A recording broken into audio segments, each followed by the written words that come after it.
Date standardized human time, November 22nd, 2136. I quickly realized I didn't have a plan. Nothing else had happened during that first meeting with the predator, forcing me to return back home and replan my attempt. It had been a strange trip home. I hadn't expected to return, and by any rational measure, I should already be dead. Disabling the dead man's switch had almost felt disappointing, an absolute failure. I was just glad I had enough savings in general from my many years as an exterminator to not have to rush this. I hadn't planned only for fair winds during a storm. Later, when the human had gone, I double-checked that the recording device was correctly hidden. It was. If the predator could see that small of a device nearly a mile out, then I had no chance of success, regardless of what I did. Next, I cleaned myself up, grooming myself and ensuring I looked the best I could possibly be. I couldn't do much about the patches of missing feathers, but the rest of me would gleam. Perhaps my unkempt appearance had put the predator off? I had also made sure to arrive earlier than the predator would this time, lying in the middle of the clearing, eyes closed. It was a risk. Other predators did exist. It also went against every instinct in my body, filling me with a terror and desire to get to higher ground. But then again, they were the instincts of a secret meat-eater. So what did I know? Unfortunately, attempt number 2 had also been unsuccessful. The predator had arrived roughly on time, but instead of devouring the easily accessible and defenseless prey, had instead just sat down in the clearing with me. I had nothing I wanted to talk to a predator about, and no real plan outside of getting eaten without being too obvious. It should have been a simple process, yet there I was, lying in silence next to a predator that very much wasn't eating me. Somehow, I'm so worthless and incompetent that I can't even do this simple thing right. Have you ever tried just screaming? It's really very freeing. I sat up as the human spoke, my seemingly poor imitation of easy prey being replaced with my far better impression of a very confused Krakatl, a confusion the predator clearly picked up on. What? Did you expect me to sit in silence for the next hour, 1/4 claw? The absolute absurdity of the suggestion left me disorientated. Scream like someone afflicted with predator disease? Why would I do that? I responded, feeling the probing stare of the predator once again practically boring a hole through my skull. Because there's something up with you, the predator said it matter-of-factly, not accusatory, just simply stating what was and what wasn't. For starters, you came back. I merely wished to learn about predators after the revelation regarding the Krakatl history, and being here alone where nobody is watching seemed to be the best idea. One of the things I had done with the last 40 claws of time is fabricate a reason for interacting with the human. Lying was much easier when you had time to think. Sure! That's why you've asked me nothing so far, and every time I glance in your direction you become a tense bundle of feathers as if waiting for something to happen. Wait, did the predator know of my plan? How else would it discard my reasoning so easily? I'd spent an entire claw coming up with the false reasoning to keep interacting with the predator, but somehow it had instantly discarded my lie. I almost felt an envy for the humans at that moment. They were able to so effortlessly keep up their deception regardless of what statements were thrown at them. Yet here I was, unable to convince one predator as to a reasonable reason why I'd be willing to follow them around. Regardless, whatever is going on with you, shouting about it might help. Just think about whatever is bothering you, close your eyes, and release the problem with all your might. I gave a startled jump as the predator closed its eyes and released another bestial roar, the sound echoing between the trees as it then stopped to look at me expectantly. Do predators get predator disease? The idea was silly and stupid, but so was the idea of screaming like some feral beast. That was the kind of behavior that got you locked up in a facility before you became a danger to others. Although that's what I am. A danger, a disgrace, a creature that once had the capability to eat meat, a monster. I didn't know what the predator's endgame was, but playing along with the human would be the fastest way to get to that grisly end that I deserved and my plan required. I turned my back to the human while closing my eyes and gave a half-hearted cry, expecting to feel the predator's cruel grasp on my unprotected neck as I did so. Come on, that's not a shout. The chiding of the predator annoyed me. Did he expect me to scream like him? To lose all control like an evil beast? I gave another louder this time, enough to startle a Venlil at least. I've heard louder sparrows, a small seed eating avian found on Earth. I felt the annoyance simmer and bubble over into anger. I didn't know what a sparrow was, but context was easy to recognize. This annoying, stupid, Inatala cursed predator. He couldn't even do the one thing predators were known for, being so cautious as to make my task harder. This time I gave a full piercing screech, the sound echoing through the trees as a representation of my anger, bouncing around the otherwise empty forest. There we go, Estala. Now how to do you? I interrupted the human with another cry, every single thing wrong bubbling up into a scream, one after the other. One for fact that the Venlil I'd grown to care for were forced to deal with these predators in their midst. One for the failure of the Federation fleet to solve this problem. One for my own treachery of existence, my own evil in this galaxy. One for a mother I never knew. One for a father found murdered. Eventually, I ran out of breath and anger, just sitting there panting and feeling drained, seconds turning to minutes until a growl from the human caused me to focus on him instead. The human had that snarl plastered on his face, the one they claim means enjoyment or happiness. How such a teeth-baring smile could ever be for joy, I have no idea. Sounds like you needed that. Are you feeling better now? To be fair to the human, I did. If I'd have seen any Krakatl making such a predatory display, I would have assumed they were under the influence of predator disease. But somehow, after shouting, I felt calmer, almost as if some of my issues had drained away with the noise I had made. They were still there, they weren't gone, but for the first time in a while, they were just a little bit smaller. Yes, I replied, answering honestly. That was surprisingly effective. We sat there in silence for a few more moments as I continued to bask in the afterglow of my feral shouting until the human broke the silence again. Who's Talasim? I instantly looked up with shock. How did the predator know that name? You were shouting it at the end. The human answered my unasked question. I knew I should make something up, deflect, lie, go back to the original reason I was here, but I just didn't have the mental energy right now to lie. Talasim was my father. He was killed by a predator. It's why I'm here on Venlil Prime. The human's face fell in an exceptionally convincing display of empathy. I'm sorry, that sucks. We don't have to talk about it if you don't want to. Joseph's reaction was exactly as I'd expect any reasonable prey, with the ability to feel empathy to act, from the facial expressions to the tone of voice. Of course, the predators had to be good enough to fake such emotions since they had managed to fool the entire Venlil scientific community. The scientific proof of said human empathy had been trotted out by the Venlil government repeatedly, not that I was fooled by such predator trickery. What if it wasn't a trick? I pushed that stupid idea out of my mind as the human continued to speak. My story about why I'm here isn't as bad. Signed up for the exchange program along with what seemed to be the entire world. Didn't get in. However, then they started offering permanent relocation to anyone willing, something about these weird alien birds trying to blow up the planet. You may have heard of them.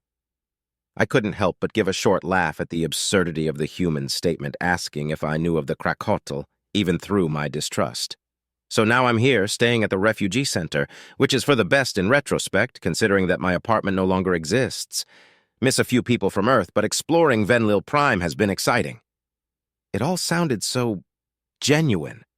I couldn't help but want to like Joseph. That enthusiasm was infectious. If it was any other being on the planet, was this how they entrapped their prey? How they'd managed to win the Venlil over so quickly? Even with my exterminator training, I could feel myself caring about the problems of this human, which is why I found myself asking the next question. Are those you left behind okay? The human's face dropped as I feared I had asked the wrong question. The predator's voice turned more solemn. Everyone lost someone. Some made it, some didn't. The worst ones are where there's no information. Earth is kind of a shit show right now, so there's a lot of people just unconfirmed. The human gave a sigh that filled me with a sudden pang of guilt for an unknown reason. I'm still waiting for news on my parents and little sister. No news is good news, right? I'm sure they're fine. I wanted to tell myself that the invasion was for a good reason, that the fate of all good herbivores hung in the balance. But the human just looked so sad. I hope they're fine as well. I was surprised that I didn't have to lie about that statement. Date, standardized human time. December 6th, 2136. I wasn't sure why I was still coming to these meetings. 3 attempts, 3 failures. Each time the human seemingly did anything else but devour me, deciding to spend the time talking instead. How much preparation did one prey need? I was already sitting within his reach each time, completely trusting, yet somehow the predator just consistently continued with their charisma-based hunt. I half wonder how this species didn't starve to death if this was the effort placed into every meal. This time the human had beaten me to the meeting spot, although strangely there were none of the normal primal shouts that we had both taken to doing. It took me a moment to realize what I was seeing. The human was hunting. Joseph was sitting in a crouched position, looking steadily at his slowly approaching prey, a bright red flower bird. He was luring it closer by tossing small morsels of food that the unwitting avian was greedily eating up. Flower birds were not known to be the smartest creatures. The generally safe, predator-free environment of the inhabited band of Venlil Prime meant that the little red birds were entirely trusting. They were well known to simply walk up to where food was stored, and it wasn't that uncommon to see one having walked to its own death, having been crushed by machinery as they discarded any stimuli that wasn't directly linked to eating. It felt myself tense up as the poor creature got closer and closer to the predator. Part of me wanted to shout out, to scare the dumb thing away, but I knew that while not enough evidence on its own, the footage of seeing a human hunt for the first time would be insightful and useful. The human had stopped tossing food at this point, much to the bird's annoyance, holding out a meaty palm full of seeds, as I could hear Joseph whispering softly under his breath. "Come on, I got some nice food." With a flutter, it hopped up to its doom, landing right in the predator's grasp, unknowing of the danger as it continued to contentedly eat. I could see the human's teeth on full display, mouth open the widest I'd ever seen it. Seconds turned to minutes as I held my breath, waiting for the human to make the next move. I hardly spotted it at first, his right hand slowly and stealthily moving closer to the unknowing red bird, the movements precise and deadly. I saw the fingers get closer as I tensed in anticipation, as they gently touched the bird, running a single finger softly along the top of its head. The flower bird stopped for a moment before deciding that if the action wasn't stopping it from eating, it was cool with it. Why would he do that? I let out a breath I didn't realize I'd been holding in, a loud snapping sound of a twig echoing through the trees as I temporarily lost my balance. Joseph spun around to lock his eyes on me, causing the bird and the food to be dumped onto the ground, the former of which gave an angry chip before resuming its ever-important task of eating. I expected the human to be angry with me disrupting his hunt, but instead he gave me a large, beaming smile. "Hey, Estala! Come over here. I got you something." I slowly hopped over to the predator. I had long resigned myself to the plan of just going along with whatever the human wanted. Clearly, I wasn't able to predict what made the predator hunt, so just following trustingly with whatever idea Joseph had was probably my fastest and best choice. "What were you doing, human?" "Never mind that. I had an idea for something interesting. There's this Venlil food stall thing next to the library, and I finally got the courage to pick up some of these things." The human reached into his backpack and pulled out a bag of prepared yacha root. The dried, then baked slices were a popular Venlil snack. Which officially blew my mind, by the way, so crispy and tangy. I really hope whatever these things are that they aren't bad for me. Now that was interesting to hear, the predator positively talking about non-meat-based food. I could feel my interest peaking as he continued to pull containers and other packaging out of his backpack. "So, then I thought about Mrs. Birdie and whether you'd like to try some human food." Was the human insane? Actually, scratch that. Was the human more insane than normal? Eating predator food would be a death sentence due to the cure. "You do realize I can't eat meat, right?" "Fruit only," I responded suspiciously. I guess being fed something by the predator that would kill me mostly fulfilled the criteria of what I wanted from these meetings, but that's fine. I only brought fruit and seeds, and I kind of fed the seeds I brought to that adorably tame little red bird.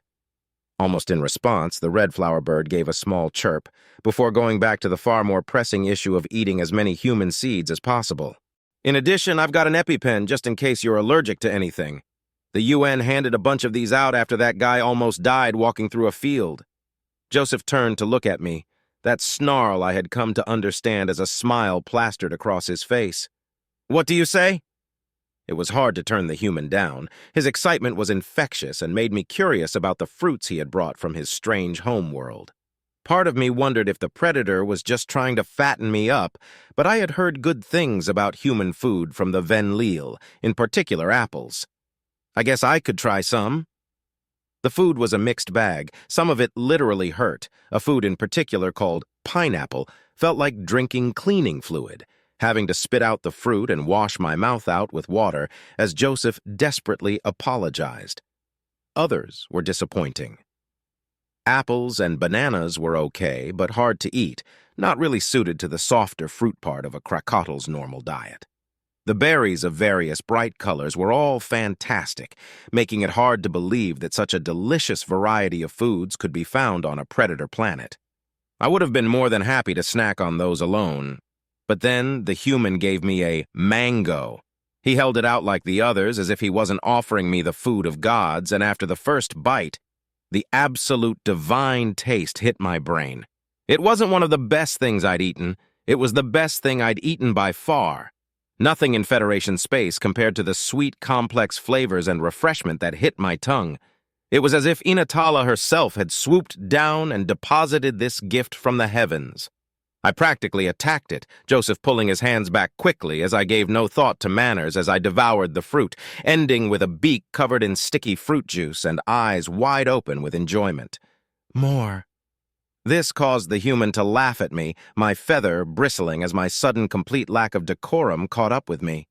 "I only brought one, I'm afraid. I'll bring a lot more next time. Space birds like mangoes noted. Also, you got a bit of mango on your—" The human made waving motion towards his everywhere before breaking into laughter again. "It's not like it matters," I retorted, feeling the embarrassment start to take hold. "We're all alone out here. Nobody can see us." This, for some reason, causes Joseph to stop laughing, the human staring at me thoughtfully for a moment. "Why do you keep mentioning that we're all alone? It's weird." I froze, my brain screeching to a halt. How did the predator notice that? Was it really that obvious? I thought I was being quite coy and reminding the predator that there would be nobody else watching us. "Come on, brain, speak some words. What would a completely trusting prey say?" "I don't want you to act differently than how you normally would. It's not fair to have to hide yourself." I almost looked shocked at my own answer as I waited to see if this was an acceptable response. Where did a lie like that come from? The best lies are ones based mostly in truth. "Oh, I was worried it was something else. I've seen some Federation websites. Now that I notice them, there are way too many Venlil wearing rainbow socks." Joseph gave a small smile as he trailed off for some unknown reason. "That's actually very sweet, though. Not that there's anything I want to do. Well, except one thing." "What is it?" It was now the human's turn to act nervous and embarrassed as he started to fidget, taping his fingers together nervously and starting to speak in a less assured way. "Look, practically every Federation species triggers a nurturing response in humans because you're all adorable. The Venlil are basically sheep, the Gojid giant pangolins, Dosur precious little hamsters. Even you are basically a toucan, but poofier." I didn't know what many of those words were, but I could get the gist from context. I had read many humans claiming a similar protective and nurturing instinct. I had assumed those to be predatory lies in order to get the Federation members to let their guard down. But the way Joseph spoke, it was hard to imagine this being a lie. The way he spoke with pure, enthusiastic candor made it hard not to trust him. Not even a predator could lie that well. "Logically, I know your person," the human continued, pausing a moment as Joseph seemed to struggle to find his words. "You're a sapient being deserving of respect and all that, but a not insignificant part of my brain wants to, pet you because you're adorable." I just stared at the human for a moment. Why? What? I could have understood if Joseph had said he wanted to eat me or hurt me or any other logical thing a predator would wish to do. But this made no sense. The idea of letting a predator willingly touch me made no sense. One of the few complaints that had been widely talked about was the tendency for humans to touch the fleece of Venlil unprovoked. It had to be a predator trick. There had to be some reason for doing this. Maybe the reason is as simple as the human states it is. Just forget it. Joseph seemed to take my silence as a negative response, scrambling to backtrack his statement. It's dumb, I know, it's stupid and weird. We'll talk about something else and... Sure. Wasn't my entire goal here to trigger the predator's trap? To show the universe the true face of humanity? What better way to do that than to literally place myself in the grasp of a predator? Wait, really? Joseph looked legitimately surprised at my positive assent. You don't have to. I know you're scared of me. I just gave a nod of confirmation, causing the human to break out into a smile. I could feel my heart beat faster as the predator reached towards me, much like he had done for the flower bird. Everything in my body told me to run, to flee to Bai Inatala's talons. I had expected it to hurt, for the human's fingers to be scratchy, rough, painful, for there to be a lack of empathy and care. I had half expected the predator to finally use this opportunity to strike, but instead, I had once paid for a full professional groom when I originally got the job on Venlil. It had cost a significant portion of my paycheck, but I had considered it one of the more relaxing and enjoyable experiences I'd ever had. This blew that away like a leaf in a storm. The human's digits seemed to know exactly where to go, magically ripping the stress right out of my body, as if scratching an itch that I didn't know existed, like stretching your wings first thing in the morning. For the first time in a while, everything just seemed like it was going to be okay. I closed my eyes and pressed my head into the feeling, causing Joseph to give a small giggle of innocent glee and continue stroking my head with more enthusiasm. The exterminator part of my brain suggested that might be the tenderization that I had read about on the human internet. But I pushed that thought away, too relaxed and happy to care. The universe had become a far darker place over the last 6 months. Predators were everywhere, and with the gains they were making, there was a very good chance every noble herbivore would end up devoured by them. Frankly, if the humans' hunting methods involved feeding us mangoes and applying pets, compared with the axe roar, there were far worse ways to go. I felt drops of liquid hit my chest, causing me to snap out of my relaxed haze and jump back, confusedly looking around for the source. It didn't take me long to see that it was coming from the human, tears streaming from Joseph's face as he started to sob. "Why can't it always be like this? It's not fair." Joseph looked despondent, tears continuing to drip from those terrifying, forward-facing eyes. "Why do I have to be worried about people hurting themselves because they're scared of me? Why do I keep having to hear the stuff people say when they think I can't hear? Why do I have to spend every night looking through new lists of the confirmed dead every week to see if my family's names are on there? Why can't it just be this?" I didn't know what to do. I just wanted the human to stop crying. In that brief moment, he wasn't a predator. He was just any other social herbivore being rejected from the herd. I did the only thing I could think of and sat down again next to him, pushing myself into his side. This seemed to work, as the human broke into a small sniffle-filled laughter, resuming scratching the back of my neck. "It's funny, out of all the people on this planet, it's a crackcoddle who made an effort to get to know me." Joseph gave a confused shake of his head before focusing entirely on me. "Thank you?" The pang of sudden guilt hurt more than if the predator had ripped me limb from limb with its teeth, as my mind wandered back to the recording device safely hidden among the trees and the real reason I was here. Out of the both of us, why did I feel like the predatory one?